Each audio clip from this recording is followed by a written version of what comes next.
Well, hello. Sorry we're a little bit late live stream, but if you're catching this after the fact, then look in the show notes in the description, and we should have a link to the start of the show.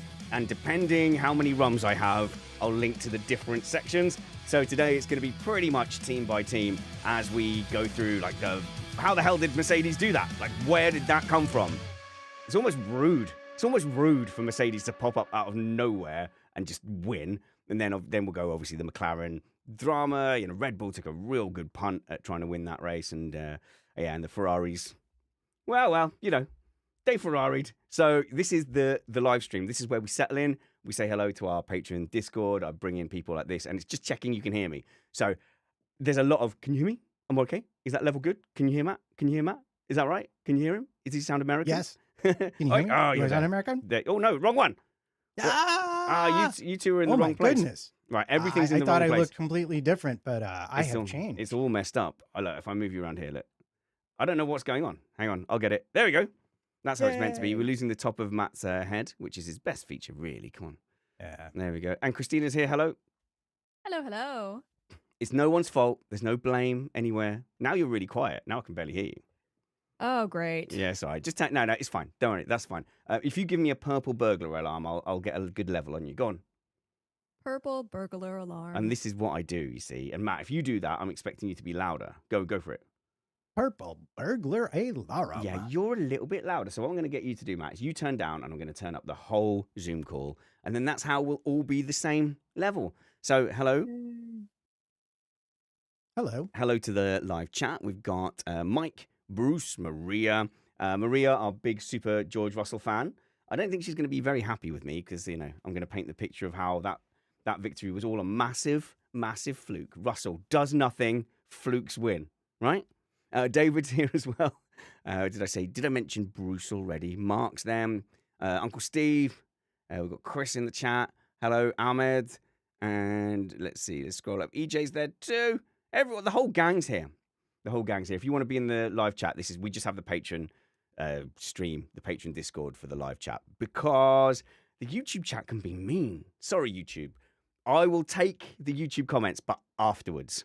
Not like I can read them in the morning, on Monday morning. I'm like, what? That's mean. And nuh-uh. But like during the show, when I'm trying to do the stuff, you get the mean comment and you're like, they're probably right. I am terrible. My face is pretty round.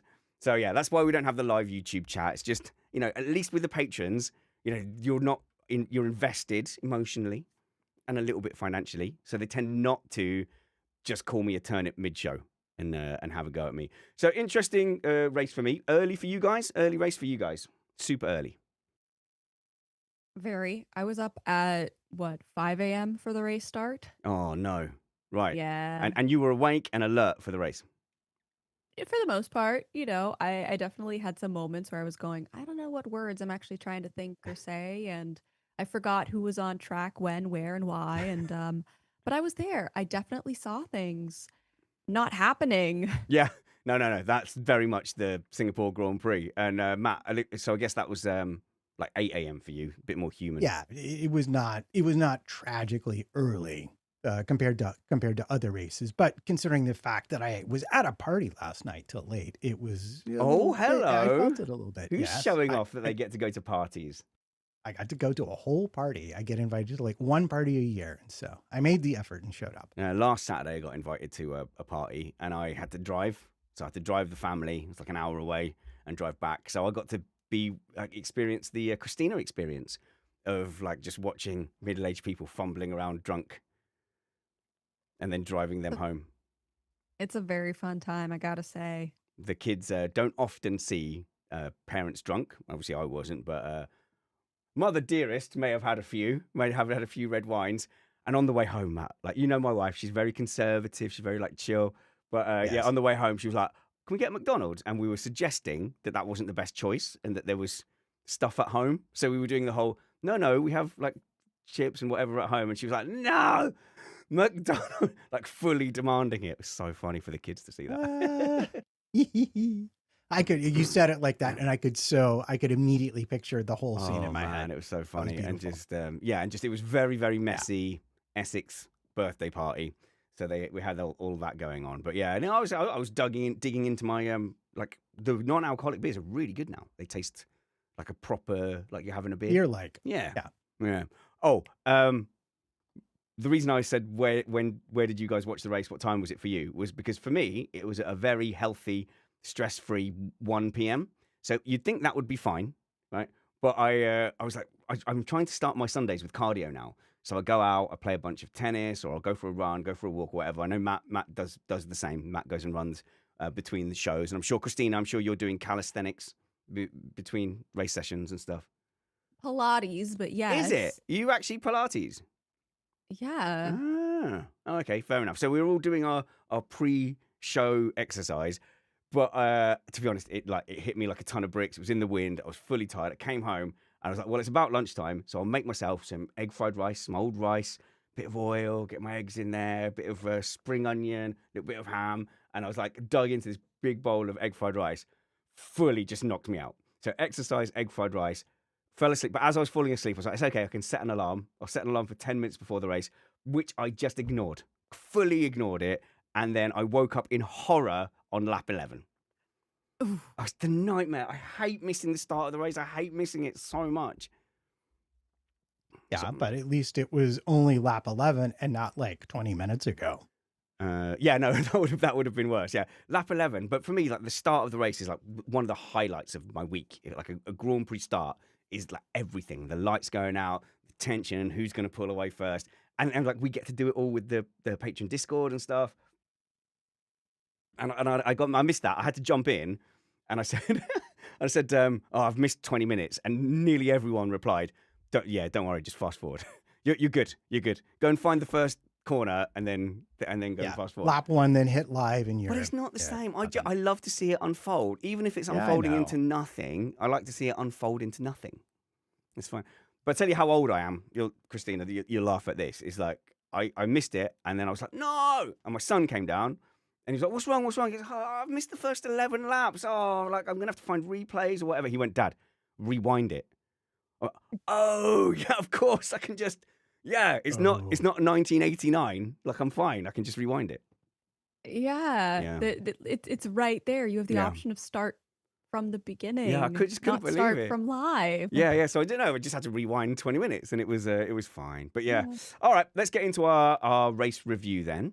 Let's see. We've got a pretty neutral panel here. Me and Matt are broadly Hamilton fans. Bit of Sonoda and a bit of Ocon. I don't think either me or Matt want to dwell on that.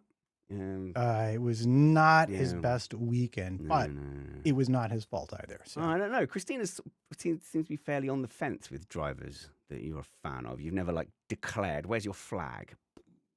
I mean, let's not pay attention to the giant Lando Norris first race win shrine that's right behind my head. A genuine. It's a bit blurry. It's like you've got the soft focus in the back. True, but this is also the race that we first attended all together. So Miami, it's 2024. Miami. Yeah. Exactly, Oh, that was his first race win. Yeah, that was his first race win. We were there in attendance, so it's partially the soft spot for him, and partially just that was a good memory. So why not have it in a nice little? You know that meme where you go, like I'll go golfing with Matt and Summers and Tom, who you met, and my wife will come back going, well, how's Matt's job getting on? I don't know. Is Summers still living in the Isle of Wight? I never checked. That kind of thing. So you don't get into the details with friends. Well, I remember on that race, you were so hyper excited about Norris and when he got the lead and when he was winning. I thought that's just what you're like for every race. I've never actually taken the time to figure out who you're a fan of. I do get the way I like to explain it is that I'm less so much about individual drivers and more so about their individual goals. Like the story. So getting to see a driver win their first race, get their first podium, jump up to the main teams, those are the moments that get me excited more so than individual drivers. But with Norris, it's very much like if I have to pick one in the title fight, I'm going to pick him. And partially it is because you got to witness his first race and get that infectious excitement. Race win. Yeah. Yeah, you were pretty animated then. I've never seen you that animated since, to be fair. So I should have put 2 and 2 together. All right, let's do the thing. It gets there, yeah. Let's do the thing. Yeah, the massive McLaren shrine in the background was a clue, wasn't it? Thinking about it. I think my wife might have a point about me not paying any attention to anything. No one tell her. No one tell her! This is a battle I do not want to lose. Oh, that's good. All the things I was worrying about in the background, Matt, no one can hear. That's fine. It'll just be your normal ambulance sounds. Nothing's going to interfere with the traffic noise while I'm talking. Meep, Excellent. meep, meep, meep. Let's go. So many trumpets. He can't have played them all. He tried to play the saxophone. It was too hard, so he settled on the trombone. No, trumpet. Ugh, trombone. Yeah, trombone. I appreciate the stream of consciousness. Off the cuff, though, as well. Come on. Yeah, it was very good. But yeah, don't tempt me to play all the trumpets because I just might. All right, quiet in the cheap seats. Let's go. You are listening to Missed Apex Podcast. We live F1.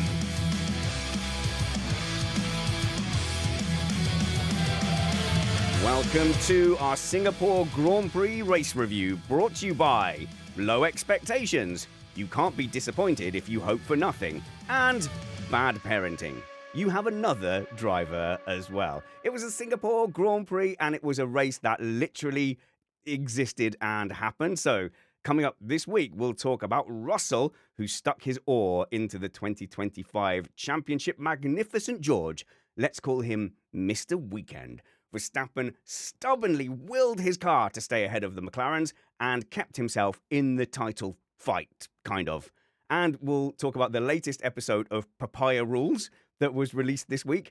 What are they? Who wrote them? Who knows? And I suppose we'll guess what happened to Lewis, as the broadcast was absolutely determined not to show us. And I think finally as well, we'll ask, was this Alonso's greatest ever race?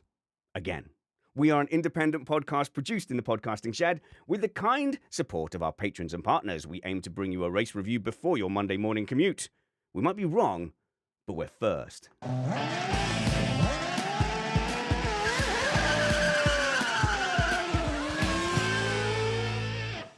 I'm joined in the shed by Matt Trumpets. Hello, Matt. Hulkenberg ruined this race. No, how can all the things I listed, Hulkenberg didn't feature in any of that. All he did was get his... How did he miss all those walls? Wow, good. How did he miss all those walls? I want to know, because that would have been interesting. Okay, that's slander. You're saying Hulkenberg was the way to have a safety car in this race. Yes, when the race winner, Russell, has hit a Singapore wall 18 times in his career. Yeah, I think this is like his second one that he's managed to not crash in under these regulations. So well done, but yeah. Yeah, no safety cars. Yeah, you wouldn't have bet on that. We're also joined from Canada by Cristina Lee Mace. Hello, Cristina. Hello, hello. You know, as much as the race wasn't exciting, we do have new champions, and that means we get new t-shirts and merch. And I'm never mad about that. I'm just glad they didn't have to pack them up and put them on the truck again after Baku. Again. Yeah. My goodness, the shipping costs on that. So McLaren are dubbed as world champions, and I think that has to come second today because this is a race review and not a season review. I think you have to just look at the performance of Mercedes and go, well, where the hell did that come from? So my take from the qualifying review, which I think probably does hold up, you can still go back and listen to that first if you'd like, was that did George Russell go and sacrifice race pace for qualifying and track position, which would have been a pretty smart thing to do. And I think on the whole, like they probably did do that. But I mean, man, they had some race pace as well. So Matt, how on earth did Mercedes win that race? Well, I think first of all, you're correct. They had the idea that qualifying would be everything. I think they did an extremely good job of getting their tires into the window. And for everyone who's going to be like, but it's hot, it's Singapore. Yeah, well, it wasn't really that hot. The track was like always around 34°C, give or take. And that's not super hot for them. But where they really nailed it, and well, you know what, I'm going to say this. There are those that say they might have been playing tiny little shenanigan games with their ride height between qualifying and the race. How? So you remember a couple of races ago when Leclerc got those tires and he's like, what have you done to my car? And everyone thought that they just pumped up the tire so that he didn't wear the plank all the way down. Well, imagine if you thought of that ahead of time and very carefully planned it. You could probably get a little right height advantage in qualifying and protect yourself in the race from wearing the plank too much, especially if you thought you were going to be on the front. Okay. So the theory is they ran a little bit low in qualifying and made up for it just enough with tire pressure that it didn't affect how the car handled during the race, because the race pace, especially in Singapore, is a lot slower than you go in qualifying. Yeah. But I don't know that that's true. I can't prove that that's true. I'm just saying that people have said that that might have been something that happened. So that is still a compromise between quali pace and race pace. Oh yeah. Yeah. Yeah. You would choose track position here. I think Mercedes and Red Bull both bet the farm on track position. And Mercedes pulled it off better because, well, I have other thoughts about the Red Bull car, but we'll save them till later when we talk about that. Let's see. In the chat room, Maria says, all teams have had this idea. It is Singapore. So obvious, right? Duh. And well, I would counter with Ferrari. And so, no, I don't think all teams made that compromise. I think some teams thought they could make it up. But yeah, Cristina, this is like George Russell at contract time. Of all times, yeah, I'm surprised he didn't get out of the car and say, show me the money. To be fair, he would probably also put it in this very quirky but polite way. I was a little bit disappointed that his radio message after the win was so standard. Yes. We didn't get a I yabba felt dabba that. doo we didn't get anything particularly goofy or worthy of being immortalized, which, okay, to be fair, he was very tired. Like, Singapore wipes it out of the drivers. It's not shocking that he didn't have something quick and witty ready to go, but this race, similarly to last race weekend with Baku and Max taking it so personally and using that as motivation, this felt like that kind of weekend for George Russell as well. He has had beef with this track. He has not performed well in the past. And so it's just such a good personal victory for him to get. And the fact that, yes, he got to drive away with it and get clean air without a doubt helped. And just he didn't have to fight that many people on track. He was just going through traffic. So he overall had a bit simpler of a day as far as choices go. And that's fantastic. I wish we got to see him more on the broadcast, but lovely to see him just get that personal victory. So I'm going to push back slightly on just get through traffic, because the wash was like maybe 4 or 5 seconds back effectively. So he was like screaming to everyone, like, get out of the way. Who are you screaming at? You're just screaming at your race engineer. You know what?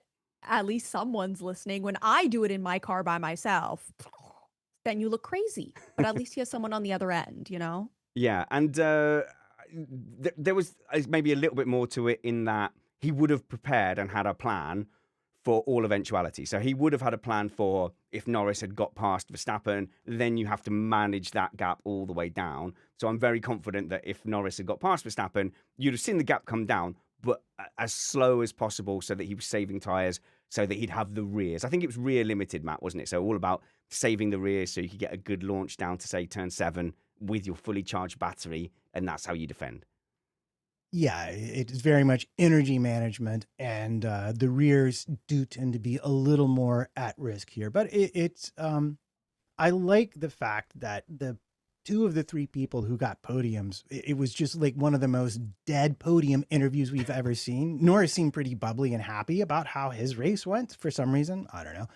But after qualifying, and really, if we're going to hand it to somebody, Mercedes might have gotten lucky in how they managed to set the car up for this race.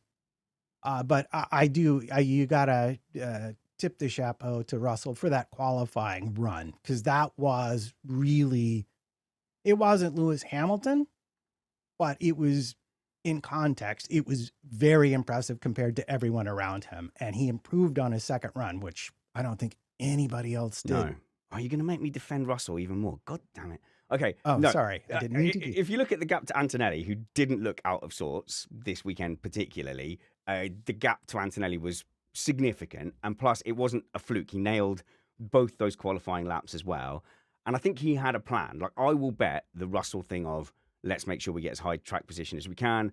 And then in the race, let's go build a lead. So we've got a lead. I think those are all sort of George Russell things that we can give him credit for.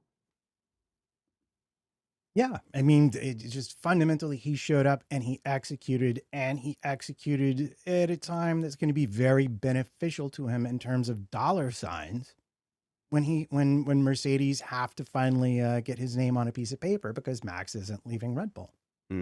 Well, yeah, but Leclerc, I reckon, is free. But anyway, no, that's speculation for another time.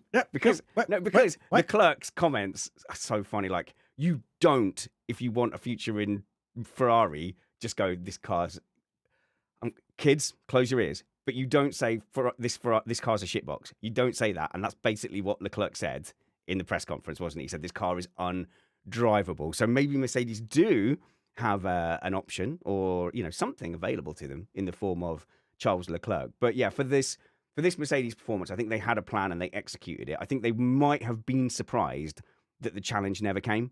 So they were prepared. They had a gap. They had a plan. It's nothing to do with Russell that Verstappen then was the one to kind of be the unofficial wingman. But yeah. Oh, we did get, Cristina, didn't we get the whole arms in the air meme thing from the intro video?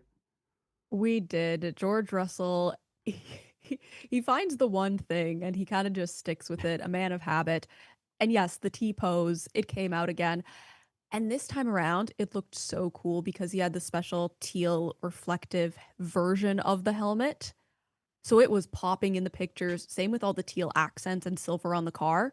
But the fireworks that they set off being the bright red and orange. I know Russell posted a good picture of it on his social accounts. So if you don't know the picture I'm talking about, go look it up. It looks absolutely fire because of those popping colors, the great contrast. He looks like a champion. And that is so awesome to see because we know that in the right moment, he will be such a contender in a championship fight. And I feel like this is a good teaser and a good taste for him of what that could be like, including the victory, including the big end out pose. And I like it. This race played into his strengths. And I don't mean this in the normal way of like, well, there was no tire wear, so he didn't have to worry about that. All I mean by that is he was front foot forward. He's aggressive. Let's get the track position. Let's get the lead. These are things that George Russell likes to do that are sometimes a flaw, or perhaps they're a flaw when you're not the team leader and you're trying to adapt those things around beating Lewis Hamilton. Maybe when you're driving the team forward and you can say, look, this is our plan for the weekend. This track is hard to pass on. Let's make sure we just get up there and do everything early, which is what Russell likes to do. So he's ruined my championship maths here, Matt, because I said... I say he did that on purpose, yeah, and you should hold it against him. Just to spite me. Yeah, so I was saying, like, it's going to be Verstappen, Norris, Piastri every race, and then that will make it interesting for the championship. But no, Russell decided to get in and just ruin that. And so I know I always say maybe Russell's not that great on tyre deg, but this had to be part of their plan. Lap 24... he was really strongly complaining about tyre deg when maybe not so many others were. And I wondered whether that's because he went out a little hot on purpose. But also, it didn't, like, matter in the end. Like, they're worrying about it. Oh, actually, I need to get off these tyres. These tyres aren't great. And then the whole field just melted behind him. And so, really, they probably thought they were in trouble with the tyres. But actually, maybe everyone was in the same boat. Everyone was probably in a worse boat because at least at that point he had absolutely clean air ahead of him and nothing to distract him. But neither, I think, like you said, Max being his wingman worked out superbly for stint number one because I didn't see a comeback from the engineers. But if you just look at a comparison of their race pace over the first stint, Max was not going to catch Russell and Norris was not going to pass Max. None of that was going to happen. So they were probably like, yeah, well, whatever, just don't drive into a wall, please, and we'll be fine. Question. Do we think that if Norris had got past? No chance. I don't think. He would have been able to put pressure. I think he would have caught Russell. He would have been around undercut range, and it would have complicated Mercedes' day a lot for that to have happened. So in that sense, I do see it potentially having an effect. But if we look at other parts of the race, I don't think it was possible to generate a delta between those cars that was enough for an actual pass to overtake without a mistake from the lead driver. Yeah, yeah. And look, in the preview show, you two were like, oh no, Singapore is so brilliant. Like, you're just watching it wrong. Care to comment, Cristina? Because, like, this race is the dud I predicted because they all are. Okay, I will say what I did say was it's fun because of the radio messages. No, you said it's the best ever Grand Prix. It's the best ever Grand Prix. Yes, that is exactly word for word what I said. Spanners listens to everything and remembers everything, as we've already established. That was a really good Cristina impression you just did, by the way, just then. But, you know, what I was actually saying in the race preview was that the radio messages, because they're so tense from being boiling hot in their cockpits and cooking, it gives you some really fun moments, which is what makes the race memorable. Not necessarily good, but it makes the race memorable. And we did get that when, you know, the TV broadcast showed us those radio messages. There's the fantastic one from Alonso just going on an absolute phrase after phrase, F-bombing, being like, what is Hamilton doing? What is that? Why is he still allowed on the road? And that was enjoyable. You had Piastri, of course, doing his little belly aching. You had a fair number of really good radio messages. Yeah. And I think in that sense, Singapore did deliver. It delivered. I think this was actually a great race, but I'll tell you what I thought about it. I think the Norris Verstappen battle was fantastic. And what made it most exciting was, first of all, getting to see how big the effect of that dirty air was in the second stint when Norris caught back up to Max and started to really struggle with the car. And right at the point where it looked like he had clearly the pace to pass him, they caught all of those back markers in a train. Yeah, that was good fun. The race really came down to like who could manage the traffic better. When did you catch those cars? Like there's an immense amount of peril all around them, and they're all yelling for blue flags and stuff like that. Yeah, it wasn't a compelling race to beat Russell because Max kept that from happening in the first stint. But the race itself threw up plenty of drama.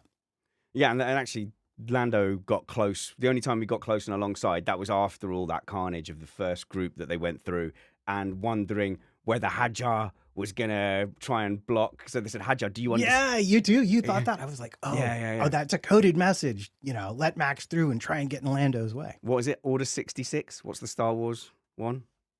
I don't remember. Sorry. Order 66. I got it. Yeah, where they basically like turn on all the Jedi or whatever. So like, was there a well? I think if this is 2021 and that's Tsunoda and Gasly and Hamilton's coming through behind Verstappen, I think they let Verstappen through and then they're like, oh no, I just need to get back on the racing line for a bit and create that gap. Maybe now we don't quite live in that environment because this is a Mekki's Red Bull. What am I thinking? Mekki's Red Bull isn't going to do that. You're not going to have Bayer going on there saying to Lawson, I want him gone. Car 4, let's get him out of here. I want him gone. They're not going to do that. But yeah, okay, so that brings us on to, I think, the McLaren incident. So we had turn 3. So Singapore is a very short run down to turn 1 to the left. The right-hander of that chicane thing is turn 2. And then the left-hander into turn 3. We had contact between Verstappen and Norris into turn 3. And then Norris into Piastri. And I think this is worthy of asking, whose fault is it? Whose fault is it? There was an incident. It's got to be someone's fault. Were it not a racing incident? No, we don't do that here. We don't do racing incidents here because it's dull. It's boring. We treat it like my house. If the house is on fire and I'm trying to rescue the cats, my wife will go, no. We've got to find out whose fault it is first. And then when we've decided it's my fault, then we can go and rescue the cats and maybe a child, if at all possible. But I think dismissing things as racing incidents just hits dampens the argument over racing rules and what's actually happening. And here, it's not only the racing rules that we're looking into, it's the papaya rules, the mystical papaya scrolls written in the ancient times dictating how Norris and Piastri must fight. So first of all, Cristina, I will ask you, whose fault was that incident? Oh my gosh. I haven't even thought of an answer because I haven't thought about it as a racing incident or even as anything to think about since the end of lap 1. I Oh, haven't been thinking about it was the it. long ago. Christina, think It about the long ago.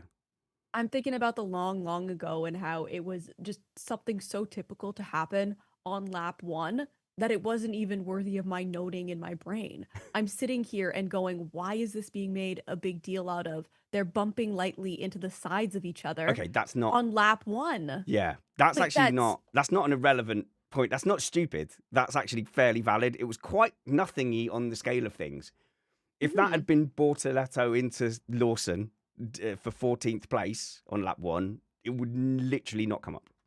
Well, and that's the thing. We had multiple other cars bumping into each other. Bortoletto had to change out his front wing because it got damaged during those first turn sequences and all those scrums. Charles, we also see him on his onboard having been bumped.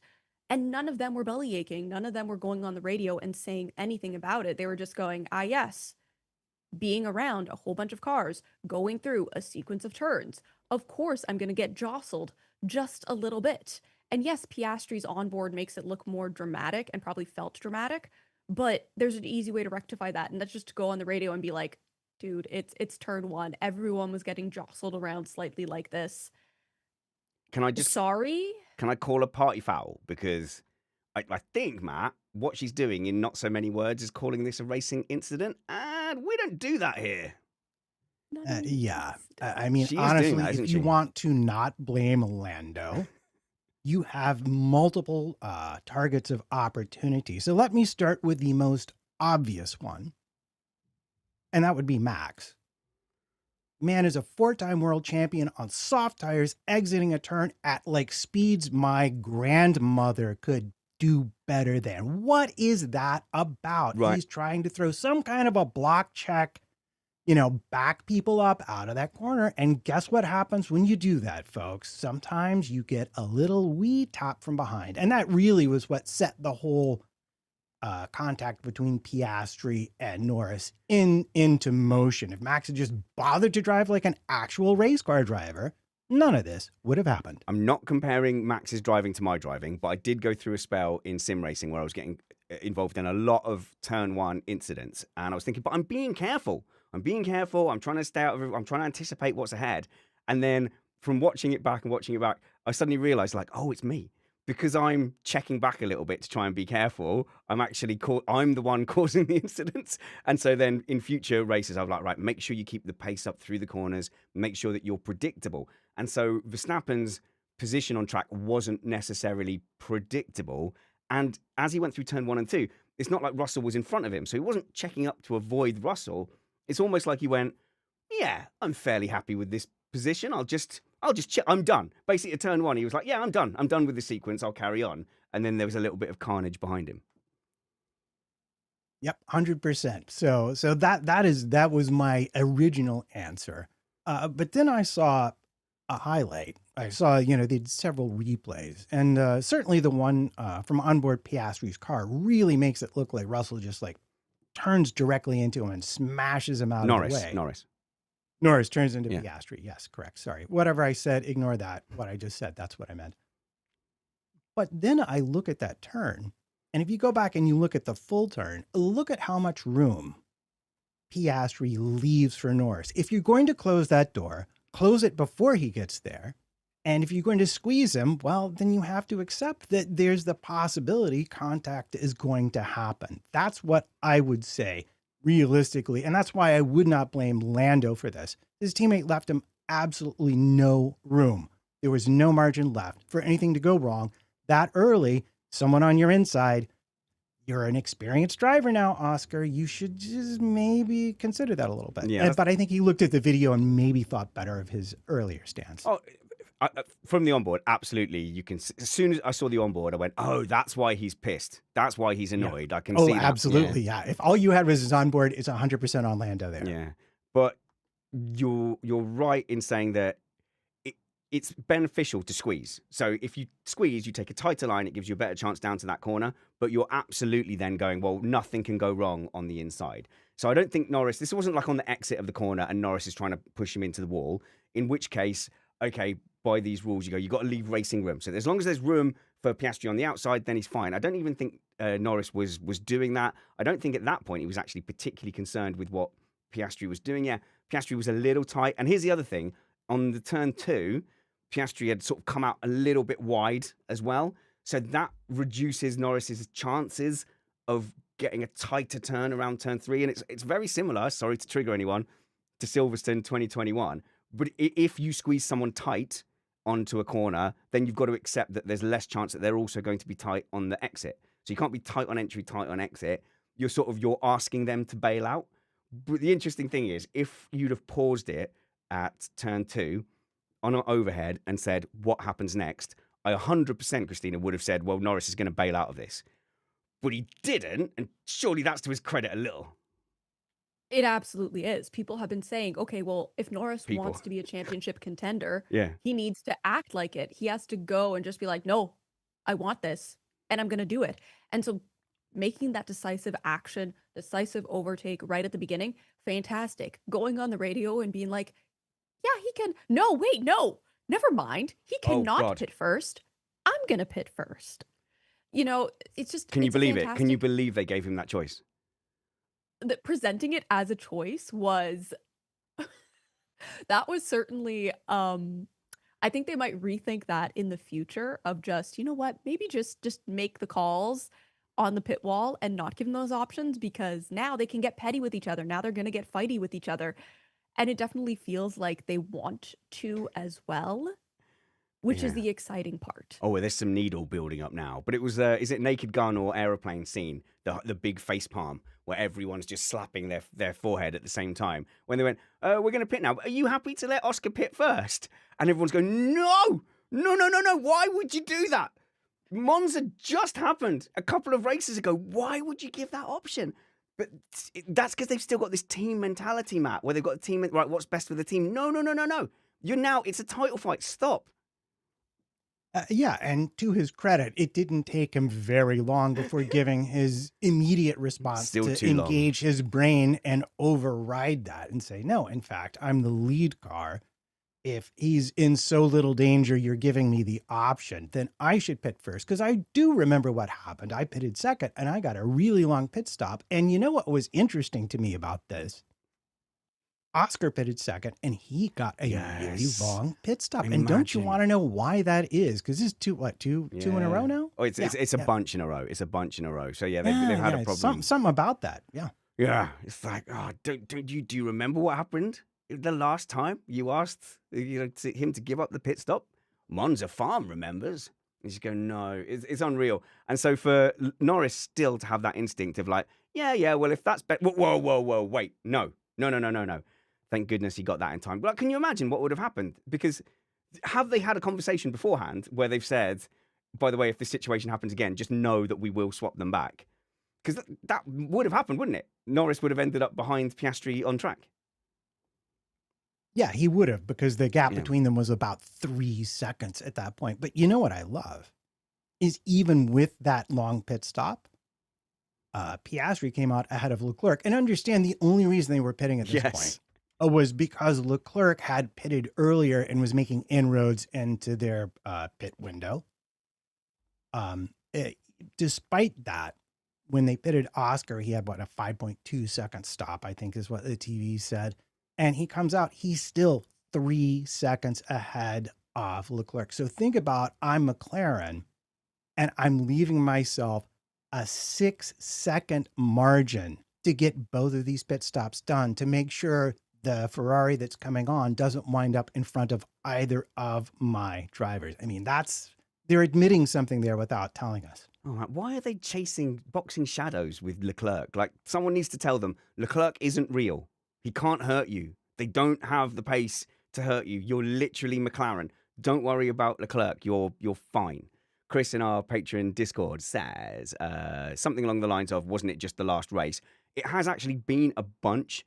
So if you go and look up the stats on the pit stops, Norris has actually had like a good half a dozen, like a good handful of slow stops. Obviously not all of them crucial, not all of them made a difference. But yeah, the slow stops have been an issue at McLaren. And now I need to do a stat to see, is it always the second stop in which it happens? And oh, by the way, I made that happen. I made that incident happen. Right. So I made that. So even though I was watching it on a 20-minute delay, right, as as Piastri was pitting, I put my hand out and I was like, "Woody, woody, woody, woody, woody." Do you know, to try and like curse the pit stop? It's like, "Woody, woody, woody." I was like, and I looked at my son. I went, "Okay, come on, do woody, woody, woody." He went, "Dad, I don't hate Piastri like you." I went, "Oh, okay." So I went, "Woody, woody, woody," and it worked. And you have the slow stop, and I went, "Yes." And my son turns to me and he goes, "Dad, why?" What do you mean? He goes, "You don't have enough good reasons to hate him." And I was like, "Nuh-uh." And he's like, "Go on, then name the reasons you don't like him." And I couldn't in the moment, to be fair. And then he said, "Stop quoting me in your show notes." He continues, "Stop typing. Dad, I mean it, please." Yeah, anyway, that was the conversation I had with my son. Yeah, he wouldn't help me, but I made that bad pit stop happen. There you go.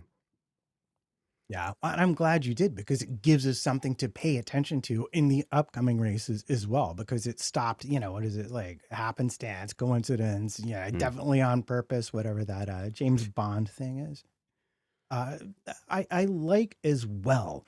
I very much like how backed out Piastri got after that first turn.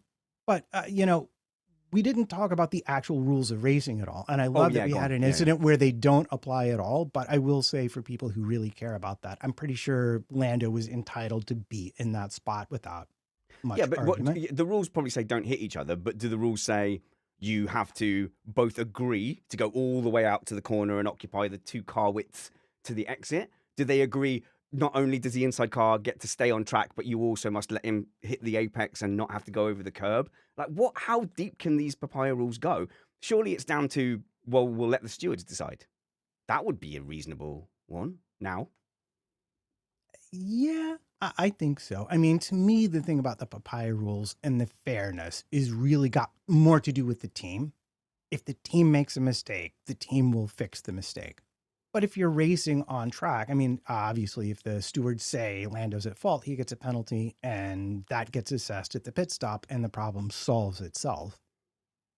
But they didn't say that. And I think it's unfortunate for Oscar that it looked that bad from his perspective, because for the first time ever, it really seemed like to me that mentally he was not able to let go of it.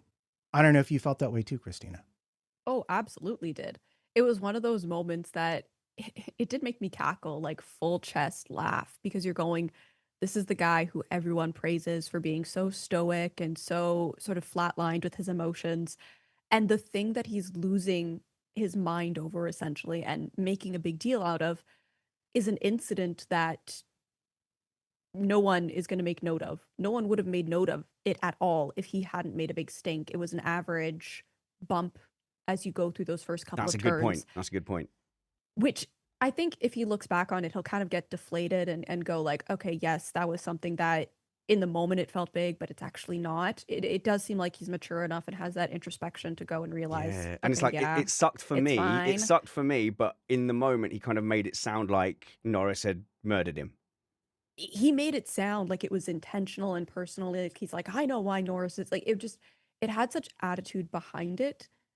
And it got to a certain comical level to me that this was the incident that was making him break the cool covers like this.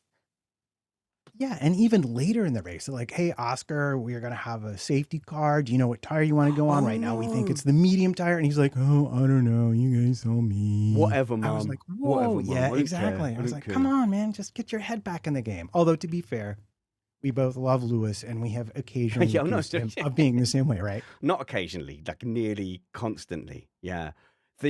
So I think he'll look back on that and he'll have a little bit of regret about a few of the comments. So I think that it's not fair. And the way it was delivered, that did not sound like the war cry of a warrior poet. That was rough. And that was rough to listen to. And he'd got in his own head. And when you consider that he's got this massive reputation of being the Aussie Iceman, that really showed that things are starting to pile up. I think you have that bigger lead in the championship that early in your career, and it is early in his career. Lewis Hamilton and Verstappen have spoilt us with how their careers started and how dynamic they were. It's early in your career. You have a big championship lead so early in the season. You even have your teammate DNF. You have everyone talking about you as the champion-elect. Then little things start to go wrong. You start to get outperformed. You start to get outpaced a little bit. You have a couple of incidents. You go in the wall. Then you turn up here and you suddenly lose the lead. And not only do you lose the lead, but then you're seeing him disappear a little bit as well. Because I think every stint, Matt, I think I'm right, when he wasn't held up, Piastri wasn't making inroads into Norris. Even really when he was held up by Verstappen, I think he's going to have to also accept and look back that he was slow in this race compared to Norris.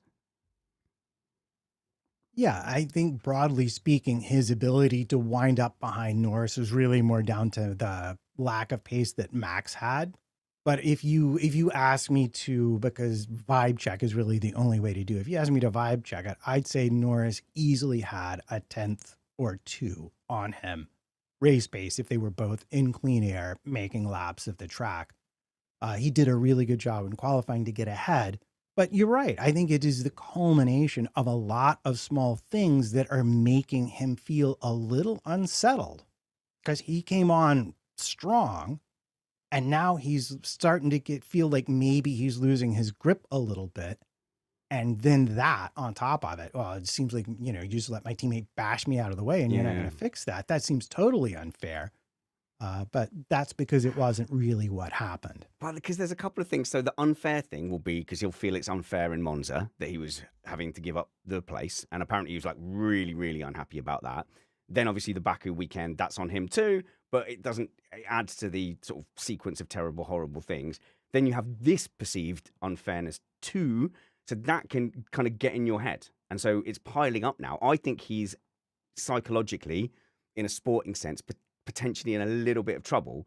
And the thing is, with the wheel-to-wheel things, he has been better than Norris wheel-to-wheel. Even when Norris has been better overall, he's been better wheel-to-wheel. Monza last season as well. There's a few incidents there where he was just able to nick a march on Norris. And he's been much better against Verstappen than Norris has been against Verstappen. So for Norris to kind of come in and steal his thing by just sending it through turn 2 and 3, that might be a little bit of a kick in morale. Anything else on McLaren before we get going? Before we move on?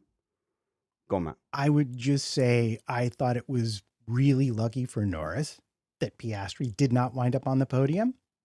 And I thought it was hilarious that he managed to time his arrival to the cool-down room to be after they showed him and Piastri colliding. That's all. Just little things. Look, and we shouldn't overlook the fact that was a very physically difficult race for the drivers. George Russell could barely stand up. He was desperate to get on his haunches when anyone else was being interviewed, and then suddenly very conscious of like, no, I should stand up. Let's see. Let's go to Red Bull next. Got the volume wrong on that one a bit. All right. We're going to revisit the qualifying thing because even with Verstappen getting impeded by Lando Norris, I didn't quite have the time to watch everything back during the qualifying reaction, and it is just a reaction. But Cristina, I wonder if he's kind of lost his head over that Norris qualifying thing, him and perhaps his race engineer as well. They were acting like Norris had parked himself fully in the middle of the track up in front and was going like slow. And you go and you look back and you're like, okay, Verstappen, so you were dealing with dirty air, which is typical to deal with during qualifying, because other cars are on track also trying to qualify. Other cars exist. What? I was incredibly confused. And you know what? I mind them getting snippy and like catty with each other? No, not at all. That's part of the fun, is that they are quite petulant. But I wish that they would pick more interesting times, or at least say something more interesting than just, I'm going to remember. It's like, I don't doubt that you're going to, Verstappen, but like, it was remember what? Why threaten? Why do like a threat? Like, especially over something like that. Like, if you are going to go and start beef with somebody, have it have substance. Like, why are we making beef over a tiny little squirrel of a thing? Have a cow if you're going to have beef, for crying out loud. Also, I'd just say to Verstappen, can you please start some beef with the safety car? And if he asks why, tell him, because he's got beef with just about everyone else on the grid. So we've now got Ocon, Russell, Hamilton, Norris. Like, who doesn't he have beef with? Oh, Bortoletto, because Bortoletto's, puppy dogging a little bit over Verstappen and Alonso. But yeah, I mean, Max has a beef with all these drivers. It might be Max. That's all I'm saying. And I'm not quoting like what my mother says about me falling out with my friends. Are you sure it's not you? Yeah. Well, I don't know, Matt. Maybe it's Max. Well, it might have something to do with him, but I would say this. I think that he probably did suffer from Norris having been that close to him, like 5 seconds or so, because the walls are tight, and you could see in the race how badly affected the cars were when they got close. But I would be impressed if Norris was told, okay, you've got max 20 seconds, max 10 seconds. And he said, oh, you know what? I'm on a straight. What I'm going to do is I'm going to drive really slow. And then halfway down, I'm going to speed all the way up. So I create a lot of turbulence, and I'm going to slow down. So I'll still be 5 seconds ahead, and I'll make my delta time, but it'll totally screw up Max's lap. Ha, yes, that's what I'm going to do. I would be impressed. Yeah, I was going to say, I thought of that. That's like eating the whole wheel of cheese, isn't it? Like, I'm not even Max. Yeah, it really is. Yeah, I mean, whatever, they're the best in the world. Maybe that really did occur to him and he pulled it off. And if so, well done. But it just seems improbable slightly. Yeah, not in his mentality, Cristina. I don't think so. At the end of the day, I think Norris was kind of just out there doing what he was told he needed to do. And then he was just doing a little in-lap. It's very, I know Verstappen isn't an only child, but he's very much giving only child energy now. In Red Bull, he is. In Red Bull, yes. In Red Bull, he is the one and only child. Everyone else are little step cousins or whatever you want to call them. But, he, anytime something doesn't go perfectly his way, we get these fun little radio messages of him just going, but why? Why isn't this my way? Why didn't I get everything exactly how I want? And is it entertaining? Yes, I never want him to stop. But I just... Hey, look, champions and pop stars and rock stars, they have a trailer, they can order, only green M&Ms because they're superstars. And when it comes to the technical stuff, Matt, they can be demanding. And Verstappen was incredibly demanding and critical of his car. But they came away P2, 18 points. He's still in the Drivers' Championship, and that's still a win. He's still ahead of the McLarens this weekend. Yeah, he still gained ground, and I would argue definitely on a car that was third fastest on the track, because I think both McLarens were legitimately quicker than him. But because Singapore is so hard to pass on, he was able to maintain that position, and he should be happy with that. But yeah, the car, it looked like to me what Red Bull did was they absolutely nailed the setup for qualifying. And then they just sort of said, okay, well, good luck hanging on to it during the actual race, Max. We'll do what we can to help you.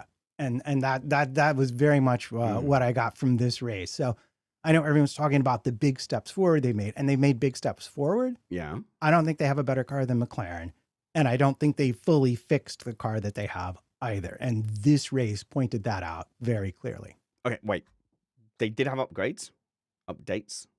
Yep. Updates, not upgrades. Worked in Monza, worked in Baku. Yep. Was pretty good the weekend before. I can't remember what that was, but it was P2. And they're P2 here. So, I don't know, you're coming across crazy right now. What do you mean? I allow me to explain then. If you look at the pace of Lando versus Max, what you see is that he catches Max very easily and had, I think, significant amount of time in hand over him.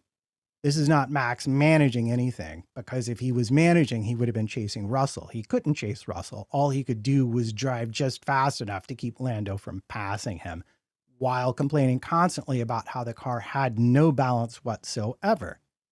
Meanwhile, Lando was like, yeah, I've caught him, tried to pass him once, didn't work out. They caught the traffic. And then he was like, you know what? I'm ahead of Piastri, and I don't really need a DNF in this championship race.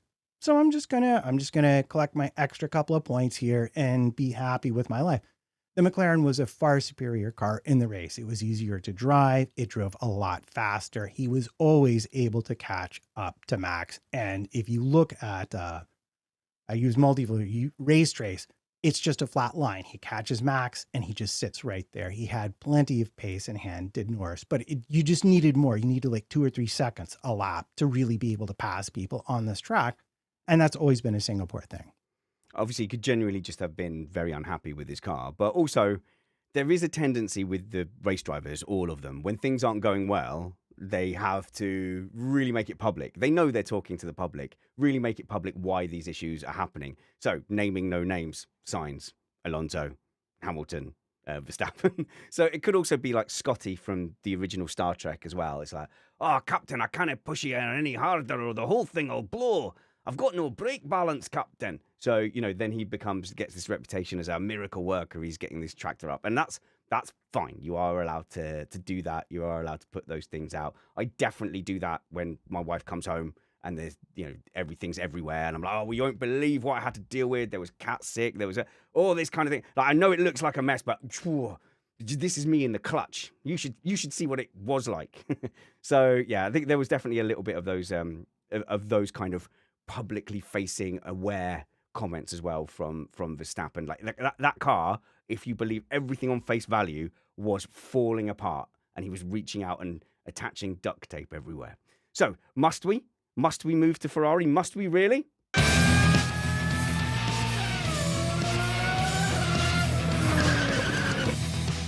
All right, Cristina, sum up Ferrari in 85 words.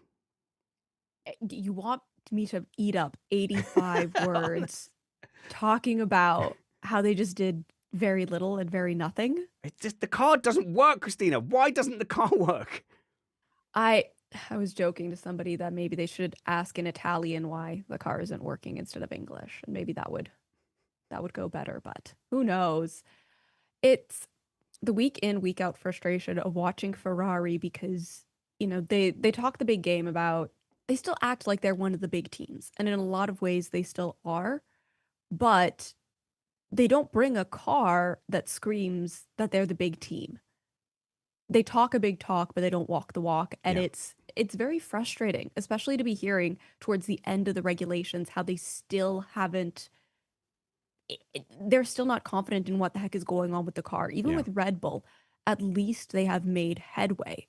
They were doing really good. They found a little dip, and now, okay, well, we're figuring it out a little bit more, and now we're back, you know, a little bit more in the mix. But with Ferrari, it feels just like constant confusion. I'm struggling, Cristina, to think of another time where a driver has just gone on a press conference, this car's undrivable. Like for Leclerc to say, this car is undrivable, he said, I'm sorry, I don't know what else to say. But that feels like a big moment in Ferrari history. It really is. And I mean, it comes back to me, to quote myself, they're acting like the quote team that yourself. peaked in middle school, where, cool, you have past glories, but if you're not going to be figuring out a way to get back to it, Yeah. that's bad. Yeah. And if the most that your driver can say is, I have no clue what is wrong with this car, that is also bad. Like that's absolutely horrendous. How do you not have any indication? It's one thing for Leclerc to go up and to be like, okay, yeah, this weekend was very strange. This weekend just was not what we were expecting. And at least, you know, limit it to just one weekend. But you can tell that this is exasperation that is built up over how many months. And even Hamilton, I mean, yes, he's getting used to a new team and a new setup. And I think so many people assumed that was because he was with a new team. But when it's getting to the point where both drivers, Yeah. one who's new and one who's been with the team for how long, Like 8 years, yeah. are both going, I don't know what this is. It's That is giving not good. it's giving Manchester United, Matt. It really is. I love it because how many years did Mercedes have a car that nobody understood? And yet somehow that was okay. Well, it wasn't okay for Mercedes, but you're always like, oh, but it's Mercedes. They'll figure it out. They'll figure it out. Well, you know, they really haven't ever entirely figured it all the way out. They've just gotten better at being less wrong about things, if that distinction makes a difference. And I know Leclerc was supposedly engaged in an experiment that he tried for qualifying, which change the balance of the car from unpredictable understeer to unpredictable oversteer, which he said he liked better, but which did seem to be kind of slower in the race. So yeah, I don't think they fully understand their car. I think a lot of teams at various points haven't fully understood their car, and for longer amounts of time than this has been going on at Ferrari. But I do want to point out that they were within about half a millimeter of brake pad of Hamilton finishing in 5th place. And so, okay, well, they shouldn't be. Matt, they shouldn't be within that amount of brake pad. They should have enough brake pad. Yeah. And the other thing that I did hear from Vasseur after the race is that I think they got their cooling calculations wrong. So they were also struggling all race with that. And these are the kind of mistakes that I think it's fair to ding them for. I mean, come on, you're Ferrari. Certainly somebody there has like a calculator, can do some math for you. I don't know. Seems like a plan.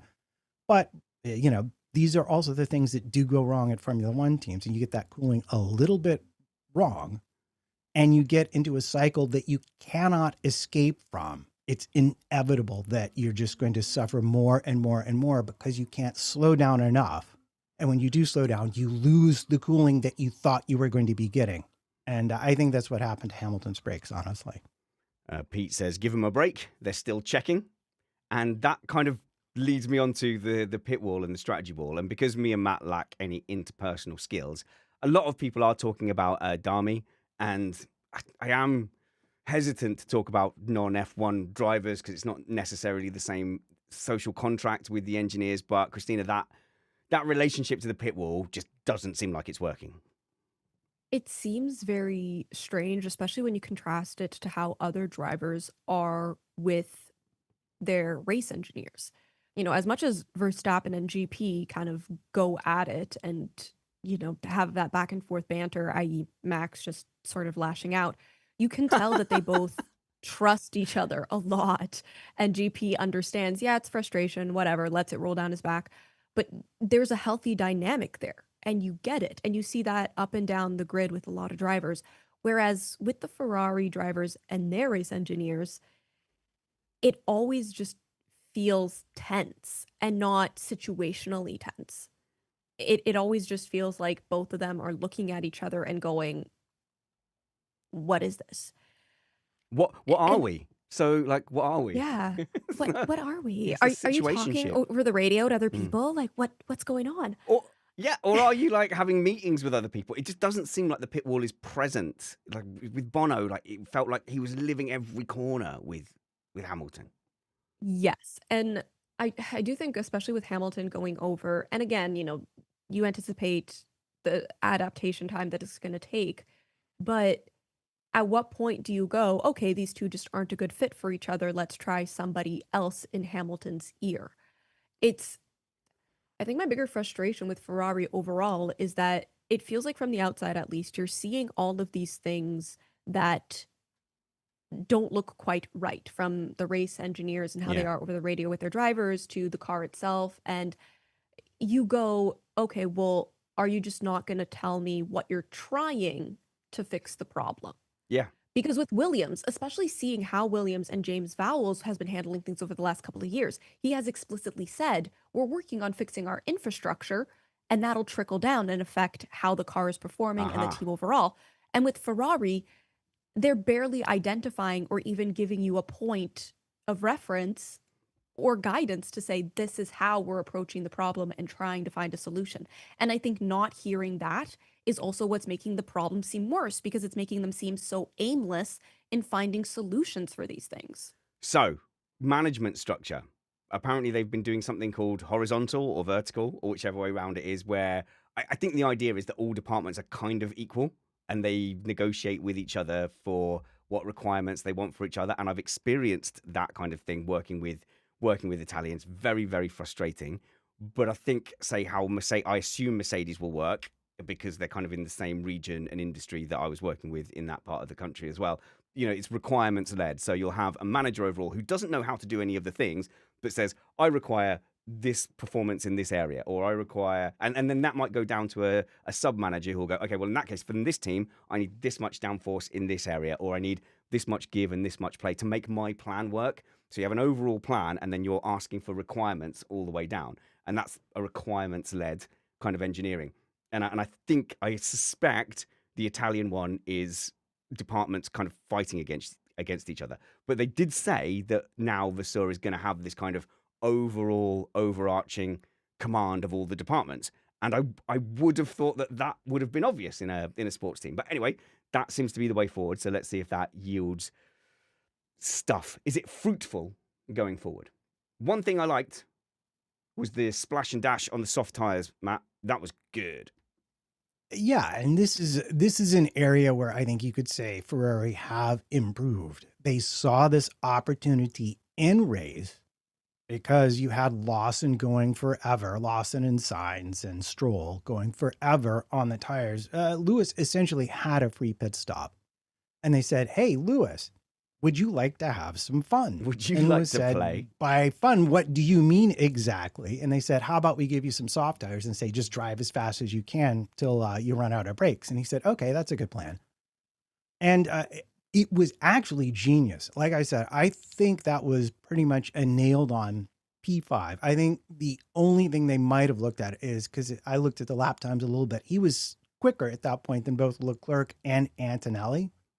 They might have kept him, they might have given him another couple of laps on his set of hards before putting him on the softs. That might have helped with the braking situation a little bit.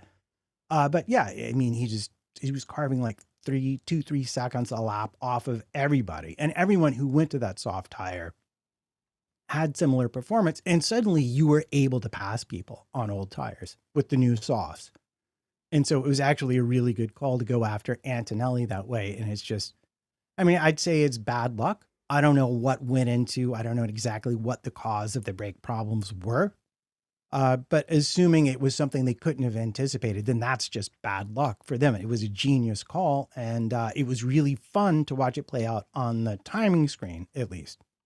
I'll let Gigi in our Patreon Discord have the last word here. The pit lane incident between Leclerc and Norris in practice is an indication of how bad the culture is. The mechanics were completely out of position and unreactive. Hamilton's were so asleep that they then let Hamilton into the melee, not having seen what just happened. Okay, so yeah, I think we can move on from Ferrari. We've got a couple of extra little bits before the awards. I think the little bits I want to cover is Alonso, Williams with Sainz, and I think that will just about do it, to be honest. Apart from Behrman, shout out to Behrman because he's got a great teammate, an awesome, amazing, incredible teammate. But he did have a good qualifying. He did look racy. The Haas seemed to be on a good alternate strategy, and yeah, it looked really good for Behrman. So that's something to look out for. And I think Behrman finished second in the best of the rest kind of category. But the winner of the best of the rest category, who had his best ever race, maybe the greatest ever, I think it ended up being P8 in the end, the greatest ever P8 in history, Fernando Alonso. Cristina, incredible, even if he does say so himself. I think he's closer to P7. Is it because of after the 5-second penalty? Yeah. In that case, I Yes. just want to say, because people ask about this penalty, Oh, he was 6th. was he 6th in the end? Oh, I nice. think he was 6th in the end That's a good because result. Russell, Verstappen, the 2 McLarens, Antonelli. Antonelli, and then the 2 Ferraris plus Yeah. penalty. So yeah, he would have been 7th. Seventh Seventh. place. So, by the way, Yeah. because I know we should have covered this with Ferrari. First of all, I think Hamilton was quite lucky to get away with the red flag stuff. Whenever that was that in qualifying? You go, red flag to me should just mean like cruel. Red flag should be cruel home. There's no benefit, cruel home. But he was let off with that. The penalty for the brakes was interesting. So he's got 5-second penalty for track limits. His argument was it's force majeure. I can't brake, therefore I can't stay on track. But also, if you decide to keep racing with the equipment you've got, you have then a responsibility to stay within the rules. So he could have pulled over. He didn't have to keep racing. That's my argument why that penalty is justified. So if there's not too much argument with that, was there argument? No? Okay, cool. In that case, we'll go to Alonso. So Cristina, greatest ever Alonso performance ever, I reckon he thinks. He had that. I mean, wait, when you're talking about performance, are you talking on track or over the Or radio? just aura, just overall aura. Just Yeah. overall Fernando-esque. Yes. He he brought everything, really. He was the cranky old man going, "Oh my gosh, Hajar, let's give him a trophy." That was absolute sass master. Yeah. Loved to hear it. That Loved was hearing. Ford defending when Alonso felt that he should have just given up the place, I think. Yes. So let's And not race. Don't race me. How dare you race me? How dare you? how dare you it was very get this kid off my lawn type of a feeling. Okay, before you And get then too later on, hurtful, you know I'm the same age as Fernando Alonso. So just go steady, go steady. oh my goodness. He was just in such fine form. Yes, he was racing quite well and he was, holding we saw some good overtakes from him even if it was against Hajar. It just it was a good day for him. You got to see him doing overtakes. You got to hear him being spicy on the radio. And quite frankly, that's what I go to for Fernando Alonso more than anything, is he knows how to put together a fun radio message. How many F-bombs can he squeeze into a 5-second rant is one of my favorite Quite games a to lot. play. Quite a lot, it turns out. Quite a lot is the answer. So many so that a lot of the graphics that the journalists have been putting up on the pages are Stars. just nothing but text block of the F-bombs being like blocked out. So it it was also fun hearing him going like, I'm just gonna disconnect this radio. And and in my opinion, you know what? Don't give the warning. Just do it and be like, okay, bye. Yeah, if you talk to me every single lap, I'm going to disconnect the radio. That was such a reasonable radio message that his engineer was giving him. I love it because this all started with the team messing up his pit stop. Now, when I say messing up, I didn't rewatch it. It may just have been like, as you often get, like something sticks because it's so hot with there's so much braking. It's a very heavy braking track. So wheels can easily get heat soaked. The nuts don't come off. They don't go on. You can have these issues. But essentially, he was leading the midfield competition easily, competently. He comes in for a pit stop with a nice pit window ahead of the people he wanted to be ahead of, and he leaves at the back of the best of the rest competition. And so when they came on to say this many laps left, I knew this was already in his head. He's like, fine. If I can't dominate the race with my driving, I'll dominate it with my radio skills, and I'm going to start with the team that let me down. So he immediately punishes them. Do not talk to me. I will disconnect the radio if I hear from you every lap. And then every single person he passes, he's got some snarky comment ready to go. And you know what? I got to hand it to him. It worked because here we are talking about it. It was hilarious. It was such a delightful addition to the race itself. And on top of it, and where I really do actually have to hand it to him as a driver, he was able to make up all of those places. And I think the Aston was it was on a circuit it was particularly well suited to. But even still, like one of those overtakes, it might have been the one, was it on Hajar, where he like spun up one of his wheels and just like beat him down in the corner? Yeah, man, that was like some seriously good racing from an old guy.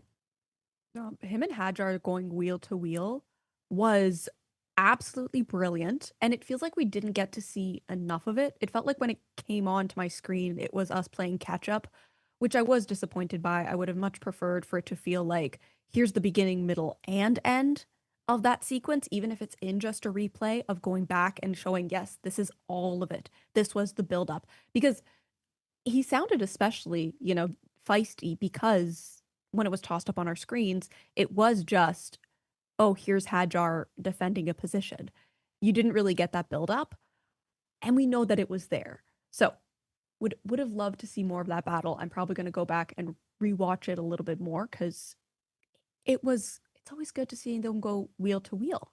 Like, give me that attitude. Give me a car being parked and kind of going, nope, I'm going to be a nuisance to you. And it always gets me every single time we hear great radio messages like we got from Alonso, that they intentionally have to push the button down. These aren't just continuous open comms. It's like, no. No, they actively chose to let this be heard by the world. And that makes it even funnier. But so comical. It's like they chose to send that tweet. They Yes. actively decided this needs to be heard by the world. With their whole chest, I believe is the way it gets said these days. Yeah, absolutely out loud. The other thing that I being a strategy geek, and I don't often like to admit any team has thought of something, like, for example, people in the chat will admit I was pretty correct about the McLaren bluff, trying to get Max to pit early, not working. But what I really, really like is that Williams managed to absolutely surprise me, because I thought they were done like a dinner after the disqualification. And suddenly I look up and Sainz is scoring points from 18th place. No one gained more positions than that. So I was curious, did you and when you were watching the race, did you pick up on any of that, Cristina? I didn't notice any of it. Someone pointed it out to me. But wait, no. I only noticed that he was up there when he overtook Hajar. Right. Because I was, you're going through the list and you're like, okay, who's doing well? What's going on aside, this front battle? And you get down and you're like, oh, yeah, good for Hajar. He's up in the points again. Fantastic. And then all of a sudden you see him being bumped down by Sainz. And I don't know where he came from. I don't know what strategy calls they made for that to happen. But whatever they did, my goodness, good job. Pat yourself on the back, because P18 to P10 at Singapore, where you're dealing with, I'm assuming they did a one stopper and not anything particularly strange.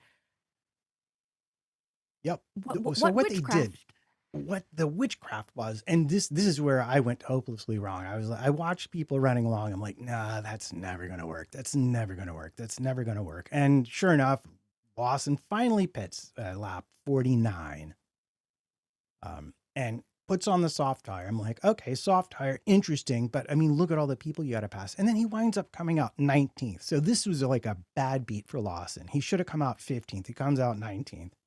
And Sainz had been told to do the opposite. He comes in lap 51. They put him on the soft tire, and he just carves everybody That's what happened. all the way, Right. all the way to the points he Uh-oh. goes. And it was just, and the thing about it was exciting to watch him make those overtakes with the soft tire on.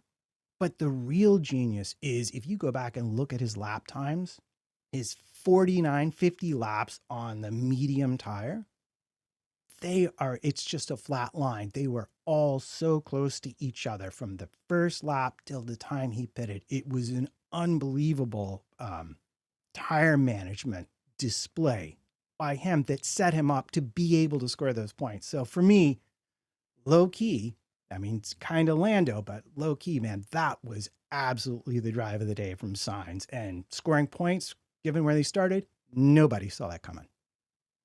Whoa. Spoilers for our awards. It's the podium, and this is the bit where we give out awards. We'll start all negative and like, meh, I could have done better than that from my sofa. And then we'll end on the positive side of things. But before we get to the awards, I will say thank you to our patrons and our new patrons and who support us at patreon.com/Missed Apex. We've had a flood of patrons this month. It's been absolutely wonderful. People drop off all the time, but yeah, just like give it a go, support us for a little while, and go to patreon.com/Missed Apex. Pick the $5 tier. You get everything for the $5 tier. You get the ad-free feed. Join us in our Patreon Discord. Hang out with us in the Discord chat during the race.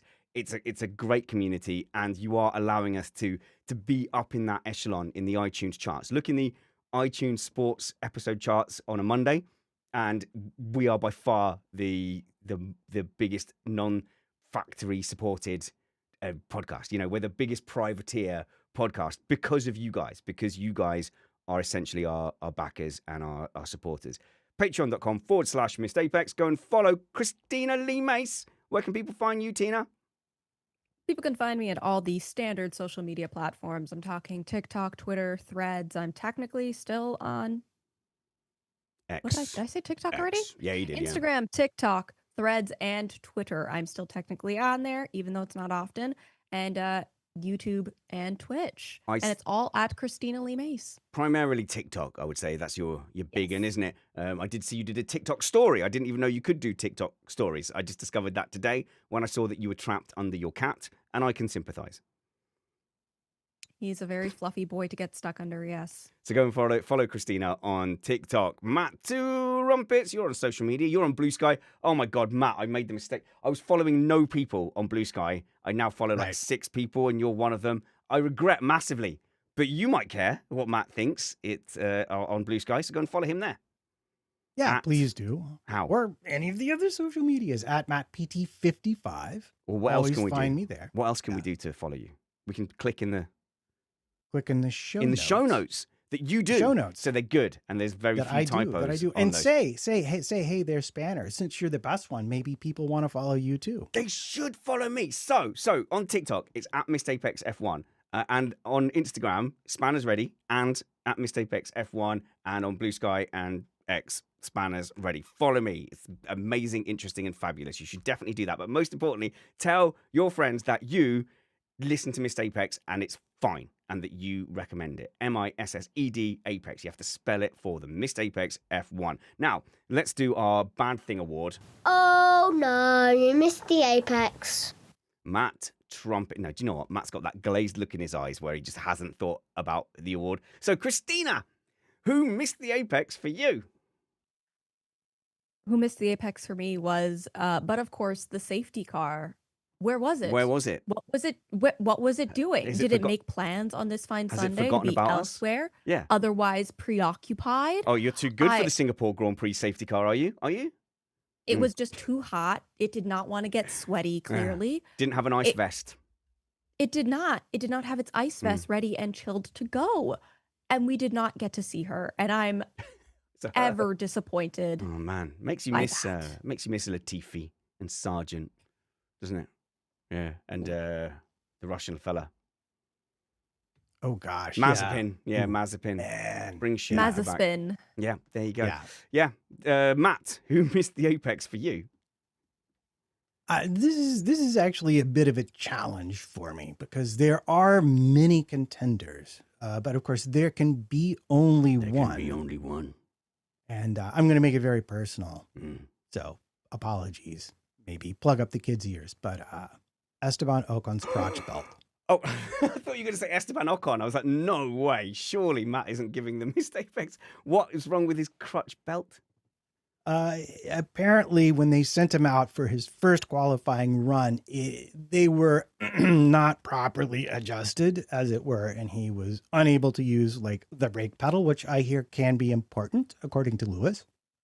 Yep. And then on his second run, of course, he got nailed by the yellows. But what frustrates me about that is two things. One, he had really good pace on free practice 2 on the Friday, similar to Behrman. So that's one opportunity missed by Haas. The other one is somehow Williams managed to get this go long strategy into their brain working. And they didn't run it with Ocon, who actually is also very, very good on tires. So I get a little worried sometime about the strategy department. But it was just frustrating because he had shown really good pace and then was not able to make use of it in qualifying. My Missed Apex award will go to, and I'm going to go with the Patreon Discord here. Paddy says, TV director. Mark says, TV direction. Maria, TV direction. Mia, FOM. EJ, TV direction was so bad. Steve, TV was awful. And, Dilly says it's the heat. EJ says, I suspect Spanners is going to steal this. Who are they going to believe? Chat, who are they going to believe? You or me? But yeah, absolutely, the TV direction was terrible. Hyper fixated on, maybe they got sucked into the commentary because they were hyper fixated on the Lando Norris Verstappen one, when really it was clear that there was not an overtaking opportunity from like 0.6 to 0.7 seconds back. That wasn't happening. So really the time to switch back to that was if then he got into like half a second and there was some move, or keep checking back in on the approach to turn 7. We didn't need to keep following them around for that whole thing when there was genuinely good battles going up and down the field as well. And there was good tire offsets down the field as well. So there was guys who had done different strategies. Like I said, there's guys who were coming through on softs. There's guys who had, got the overcut going. And yeah, there was a lot going on. And I think the race didn't have to look as boring as it did on TV. All right, now I'm going to ask, who hit the apex for you? So, Cristina, I'm going to ask you, what or who or when or where was your thing of the weekend? My thing of the week is Lando Norris quickly saying, yeah, he cannot do that. The quickest switch up ever, the Wait. quick flash of Monza in his eyes and going, wait, no, I don't actually want to let Oscar pit first. That was pure. No. That was actually comedy, wasn't it? Yeah, sure. Wait a minute. Ooh. It was perfectly timed, absolutely brilliant. And if I remember, maybe I'll put it on a t-shirt because it's worthy. What, the whole conversation? Yeah, sure. No, but wait a minute. Exactly. Matt, two Trumpets, who hit the apex for you? There are too many choices. There are too many good choices. But I'm gonna give it to Sainz and the Williams strategy department for absolutely surprising me in this race with a strategy that I thought would never in a million years work. So chapeau. Wow, none of you are giving it to Super George for basically dominating the entire weekend with a Mercedes that has been nowhere.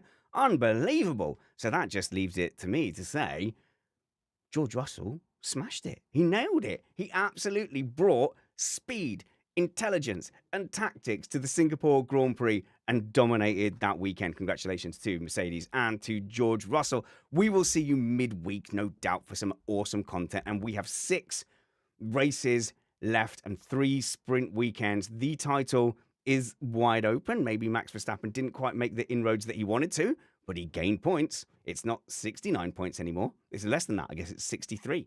And the Norris has gone from 25 to 22. So this championship battle is still on, and so will Missed Apex P. Until we see you next. Work hard, be kind, and have fun. This was Missed Apex Podcast.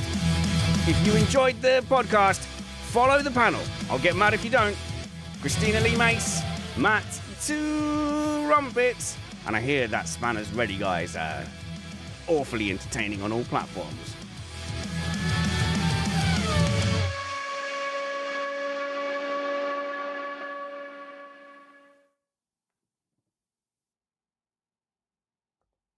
And, oh, we're not clear. Phew. Hang on.